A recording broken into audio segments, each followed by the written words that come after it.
Oke, sekarang kita akan membahas tentang diabetes. Banyak sekali pertanyaan tentang diabetes. Menurut IDF atau International Diabetes Federation, ini ada sekitar 19,47 juta orang yang menderita diabetes.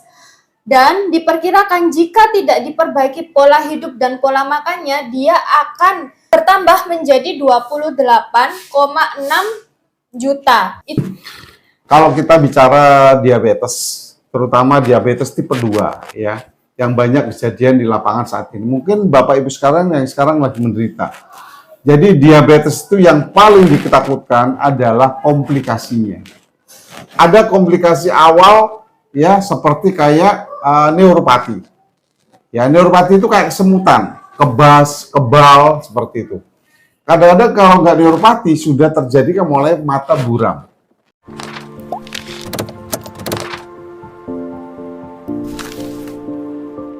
Assalamualaikum warahmatullahi wabarakatuh. Bertemu dengan saya Lia dan Dr. Edi sebagai narasumber kita.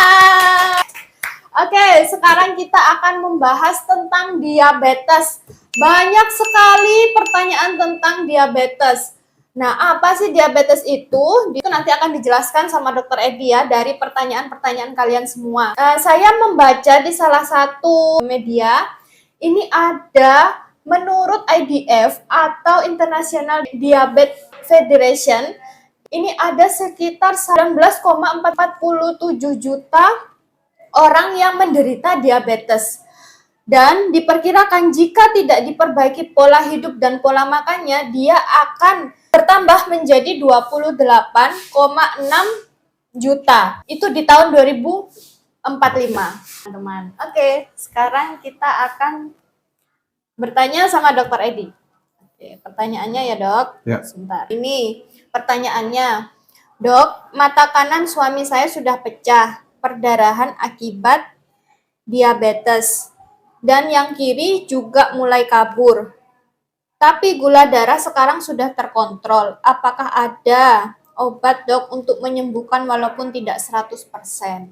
Ya, baik. Kalau kita bicara diabetes, terutama diabetes tipe 2 ya, yang banyak kejadian di lapangan saat ini. Mungkin Bapak Ibu sekarang yang sekarang lagi menderita. Jadi diabetes itu yang paling ditakutkan adalah komplikasinya. Ada komplikasi awal ya seperti kayak neuropati. Ya, neuropati itu kayak kesemutan, kebas, kebal seperti itu. Kadang-kadang kalau nggak neuropati sudah terjadi mulai mata buram. Ada juga mata yang sampai katanya pecah sehingga terjadi kebutaan. Sebenarnya kalau tadi bilang ada yang bilang terkontrol gula darahnya, mungkin terkontrol dengan obat. Yang dikatakan sembuh itu, terkontrol itu sebenarnya tanpa minum obat, ya, tanpa suntik insulin, itu yang dikatakan terkontrol atau sembuh. Ya, atas dasar laboratorium, terutama HbA1c-nya di bawah 5,7. Kalau sudah terjadi begini, Bapak-Ibu sekalian, kita harus tetap memperbaiki metabolisme itu. Karena diabetes itu adalah gangguan metabolis. Kita kalau orang diabetes, jangan terlalu fokus kepada gula darahnya. Kalau fokus ke gula darah, ini nggak akan selesai. Kita fokus pada sumbernya yang menyebabkan diabetes. Sebenarnya diabetes itu apa? Diabetes itu adalah gangguan metabolisme lemak. Artinya, lemak itu tidak bisa dipecah dalam pembuluh darah sehingga mengakibatkan jangka panjang jadi plak yang namanya. Mungkin pernah dengar plak ya. Nah, plak inilah yang menyebabkan resistensi insulin. Perlu digarisbawahi, diabetes itu bukan insulin yang nggak ada, ya ingat, bukan insulinnya nggak ada atau pankreasnya nggak memproduksi, itu kurang tepat. Pankreas bisa memproduksi insulin. Tapi ada gangguan reseptor insulin dan sel tubuh kita. Sehingga disebut resistensi insulin. Nah, kalau kita memperbaiki, Mbak Lia dari sumbernya tadi, mulai dari lambung sumbernya, kalau kita ya, di konsep kita ini, konsep saya ini, mulai dari lambung diperbaiki, plak-plaknya mulai dikikis, perbaikan pembuluh darah, nanti pelan-pelan jangan sampai terjadi matanya seperti yang sebelah kanan yang sudah rusak. Ya. Ya, mumpung ada waktu. Dan insya Allah saya mengobatinya dengan nutrisi sel yang alami, bukan pakai obat-obat kimia. Begitu Mbak Lia. Jadi ada hubungannya ya antara lambung dengan masalah diabetes. Jadi diperbaiki dulu sumber penyakitnya di mana. Oke, selanjutnya ini ada pertanyaan lagi, Dok. Anak saya usia 10 tahun, gula darah puasa 250, gula darah PP 370. Itu gimana ya, Dok? Suruh dirujuk untuk pemeriksaan lebih lanjut. Sedangkan anak ada rasa takut untuk disuntik. Baik. Bapak Ibu sekalian, perlu diketahui sekarang banyak sekali anak-anak mulai diabetes. Ingat, anak ini masih 10 tahun. Ada ya masih SD mungkin 10 tahun itu.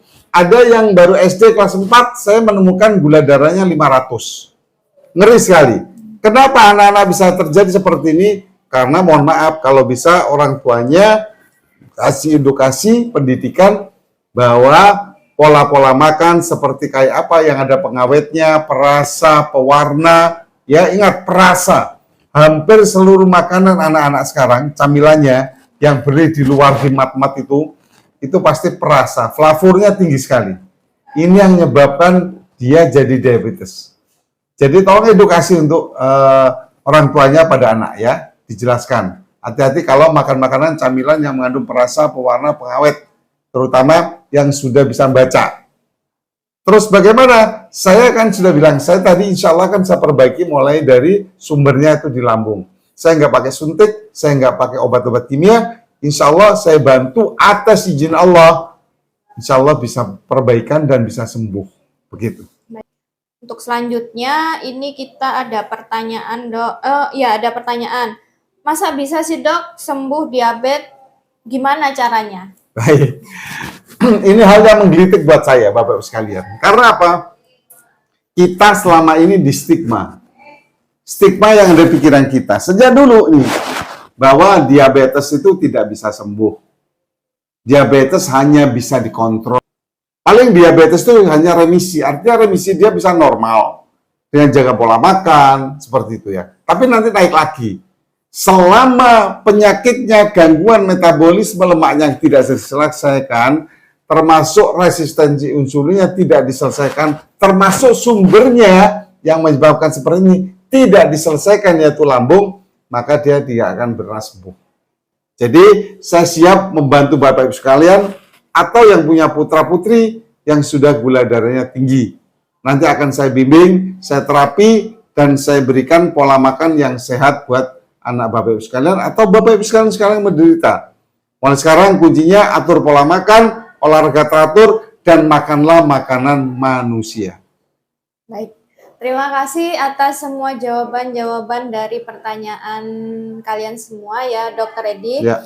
Nanti kita akan bahas di next video selanjutnya untuk semua pertanyaan kalian. Sampai jumpa di konten selanjutnya. Terima kasih. Wassalamualaikum warahmatullahi wabarakatuh. Waalaikumsalam warahmatullahi wabarakatuh.